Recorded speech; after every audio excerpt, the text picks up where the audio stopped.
राहुल गांधी ने एक रिपोर्टर से ये पूछ लिया कि तुम्हारी जात क्या है और तुम्हारे मालिक की जात क्या है। इस सवाल से मीडिया के जो बड़े बड़े मठाधीश हैं वो बड़े उत्तेजित, आक्रोशित और विचलित नजर आ रहे हैं। लेकिन यह सवाल जितना गंभीर और जितना गहरा है और जितना वाजिब है, उससे उत्पन्न उत्तेजना उतनी ही सतही, उतनी ही हल्की, उतनी ही सस्ती है। हमारे देश में पत्रकारिता का एक गौरवशाली इतिहास रहा है। जंगे आजादी के दौरान आजादी के महानायकों ने पत्रकारिता के माध्यम से पिछड़ों का, दलितों का, वंचितों का, शोषितों का, उनके खिलाफ हो रहे अन्याय के खिलाफ आवाज उठाई। गांधी जी ने तो अपने अखबार का नाम ही हरिजन रखा था। तब पत्रकारिता व्यवसाय नहीं थी। आजादी आई, पत्रकारिता का व्यवसायीकरण हुआ। और ये सच है कि संपादक और पत्रकार अधिकांश एक ही वर्ग से आने लगे। वो अधिकांश सवर्ण वर्ग के थे और जो उनके मालिक थे वो अधिकांश वैश्य थे। उठाकर देख लीजिए किसी भी बड़े मीडिया हाउस को, एक भी संपादक मेन स्ट्रीम मीडिया का ना एससी है, ना एसटी है, ना ओबीसी है,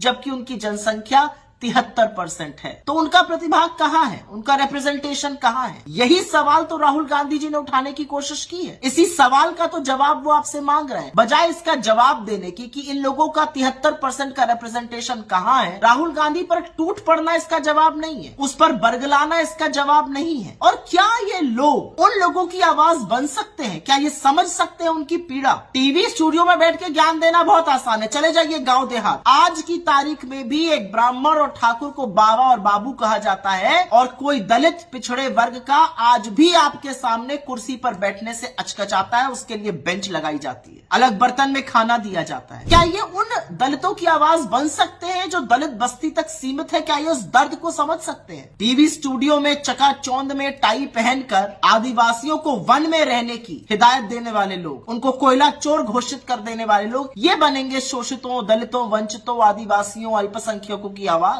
नहीं बन सकते हैं। लेकिन असलियत यह है, और यह असलियत बयां करनी जरूरी है, कि राहुल गांधी ने जब मुख्य धारा के मीडिया से सवाल पूछा तो उनकी बेचैनी स्वाभाविक है। पिछले 10 साल से मीडिया जो है वो अपना कर्तव्य भूल चुका है, सवाल नहीं पूछता, उनकी जो विश्वसनीयता है वो शून्य पर है। तो राहुल गांधी जी जब धराशायी लोकतंत्र के चौथे स्तंभ के मलबे पर खड़े होकर दहाड़ते हैं कि तुम्हारे इस पूरे मायाजाल में आम जन की आवाज कहां है, तो ये बेचैनी स्वाभाविक है। ये बेचैनी स्वाभाविक है और एक डर भी है। डर इस बात का है कि चाहे वो दलित, शोषित, वंचित, आदिवासी, अल्पसंख्यक, पिछड़े वर्ग के लोग हो जो 73% है, चाहे वो गरीब हो, अभिजात्य वर्ग के, वो इनसे सवाल पूछेंगे कि बेरोजगारी के सवाल कहां है, महंगाई के सवाल कहां है, आर्थिक असमानता के सवाल कहां है, क्यों पर्चे लीक हो रहे हैं, क्यों हमारे बच्चे बेरोजगार घूम रहे हैं। इनको डर है कि अगर उन्होंने अपने मुद्दों पर वैकल्पिक मीडिया को ढूंढ लिया तो इनके प्रचार प्रसार का क्या होगा, इनके कारोबार का क्या होगा। इसीलिए राहुल गांधी जी का जो सवाल है वो सटीक है, क्योंकि सामाजिक चेतना से ही सामाजिक न्याय आएगा, और न्याय तो आकर रहेगा,